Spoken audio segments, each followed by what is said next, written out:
Hello students. आज की इस वीडियो में हम कंजंक्शंस के बारे में पढ़ेंगे। कंजंक्शंस क्या होता है? जंक्शंस मतलब जॉइंट।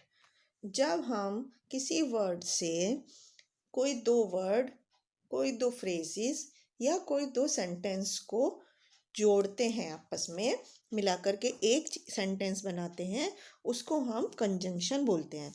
जैसे कि हम एक एग्जांपल पढ़ते हैं पहले। He was angry but she said nothing.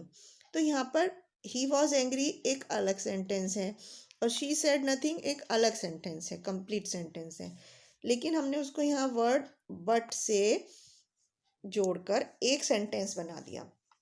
तो इस तरह का वर्ड जो दो सेंटेंस को जोड़ रहा है, या दो words like Aniket and Shahid are fast friends. तो यहाँ पर अनिकेत अलग वर्ड है और शाहिद अलग पर्सन है। इन दो वर्ड्स को एंड वर्ड ने आपस में जोड़ दिया।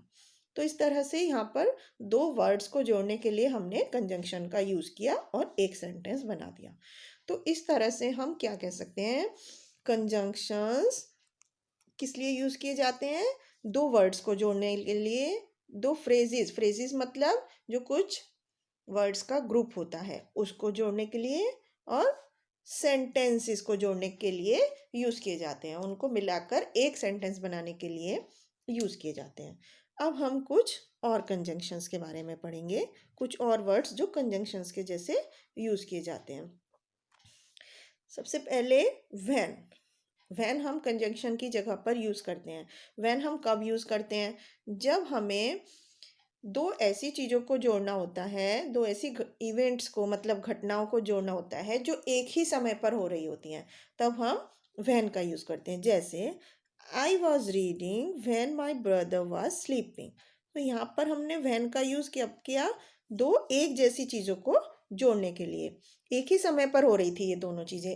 I was reading also and my brother was sleeping. मैं पढ़ भी रहा था और मेरा भाई सो भी रहा था। तो जब हमने दो एक ही समय पर होने वाली इवेंट्स को जोड़कर एक सेंटेंस बनाना होता है, तब हम व्हेन का यूज़ करते हैं।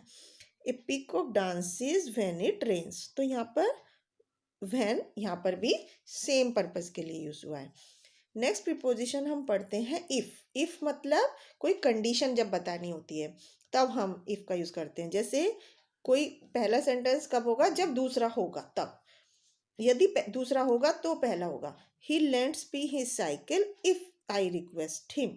तो यहाँ पर इफ कब यूज हुआ? जब पहला सेंटेंस तब होगा जब दूसरा होगा। मतलब ही लेंट्स मी हिज बाइसिकल, वो मुझे अपनी साइकिल जब उधार देगा, इफ आई रिक्वेस्ट हिम, यदि मैं उससे रिक्वेस्ट करूंगा। तो ये कंडीशन हो गई कि दूसरे सेंटेंस में एक कंडीशन बताई है कि अगर ये कंडीशन हुआ तो पहला सेंटेंस होगा। इसी तरह they play with us if we call them. तो यहाँ पर इफ वर्ड से कंडीशन का पता चल रहा है, यदि हम उन्हें कॉल करेंगे तो वो हमारे साथ खेलेंगे। ठीक है। नेक्स्ट प्रीपोजिशन हम पढ़ते हैं अनटिल। अनटिल मतलब जब तक, जो किसी एक पर्टिकुलर टाइम के बारे में बताता है, कि एक लिमिट ऑफ टाइम बताता है। जैसे she weighted here until I arrived. जब तक मैं पहुंचा तो वो उसने वहाँ मेरा इंतजार किया। तो इस पर्टिकुलर टाइम के पॉइंट के बारे में बताया कि एक लिमिट, टाइम की लिमिट बताते हैं। The teacher help me until I solve the sum. मतलब टीचर ने मेरे हेल्प की जब तक मैंने सम सॉल्व किया।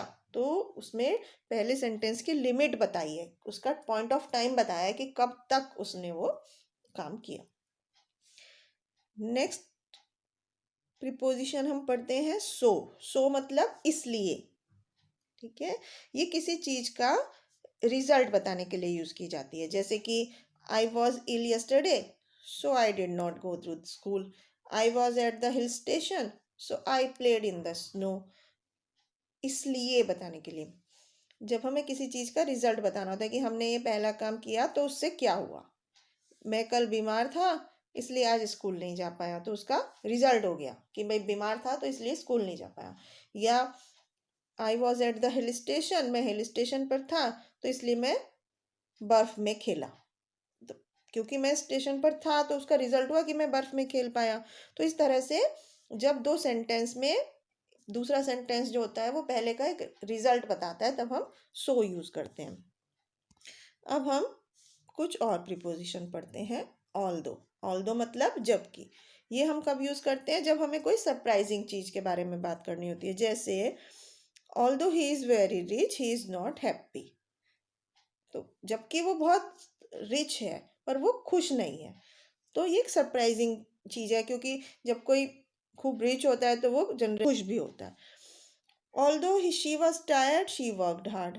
जबकि बहुत थकी हुई थी, जब भी उसने कठिन मेहनत की। तो इस तरह से हम ऐसी सिचुएशन में ऑल्दो यूज़ करते हैं। तो अब हमें क्या क्या पॉइंट्स दिमाग में रखने के लिए हैं?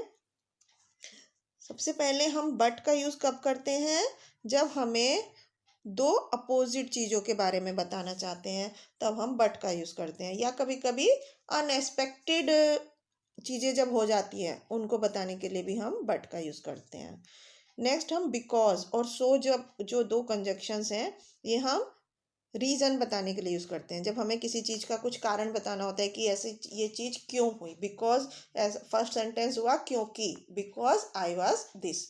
जब हमें रीज़न बताना होता है। सो भी हम रीज़न बताने के लिए यूज़ करते हैं। और एंड कब यूज़ करते हैं? जब हमें दो एक जैसी चीज़ों को ऐड करना होता है। तो आई थिंक आपको समझ में आया होगा। अब हम कुछ और एग्जाम्पल्स की सहायता से इसको और ज़्यादा क्लियर करेंगे। First sentence, they played well but lost the game. तो इसमें प्रीपोजिशन क्या है? बट। दे प्लेड वेल एक अलग सेंटेंस है, लॉस्ट द गेम अलग। तो इसमें बट वर्ड से हमने इन दोनों सेंटेंस को जोड़कर एक सेंटेंस बनाया। Second, work hard unless you should fail. तो यहाँ पर अनलेस जो है वो एक कंजंक्शन है। Next, Sparsh is as tall as Ajay. तो as. He passed because he worked hard. तो यहाँ पर बिकॉज एक रीजन बता रहा है। तो इस तरह से हम अलग अलग सेंटेंस को या वर्ड्स को कंजंक्शन यूज कर कर एक सेंटेंस बनाकर यूज कर सकते हैं। अब हम कुछ और कंजंक्शन यूज करेंगे। The nights are cool the days are warm. अब हमें इन दोनों सेंटेंस को एक कंजंक्शन लगाकर जोड़ना है। तो अब हम यहाँ पर क्या करेंगे? दोनों अपोजिट चीज़ें हो गई, तो हम यहाँ पर बट यूज करेंगे।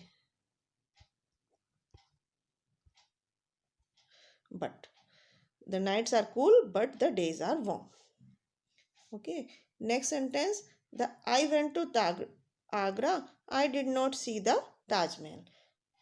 आई went to Agra but I did not see the Taj Mahal. मैं आगरा गया लेकिन मैंने ताजमहल नहीं देखा। तो इस तरह से हम अलग अलग सेंटेंस में देख करके कि पहला सेंटेंस और दूसरा सेंटेंस जो है वो किस तरह से रिलेट हम कर सकते हैं, हम कंजंक्शंस का यूज़ करते हैं। तो आई थिंक आपको इस वीडियो से क्लियर हुआ होगा कि कहाँ पर कौन सी कंजंक्शंस यूज़ करनी चाहिए और कंजंक्शंस क्या होती हैं, सेंटेंस में उनका क्या रोल है। जब हमें दो सेंटेंस को जोड़ना होता है या दो वर्ड्स को ऐड करना होता है, तो हम कंजंक्शन का यूज़ करते हैं।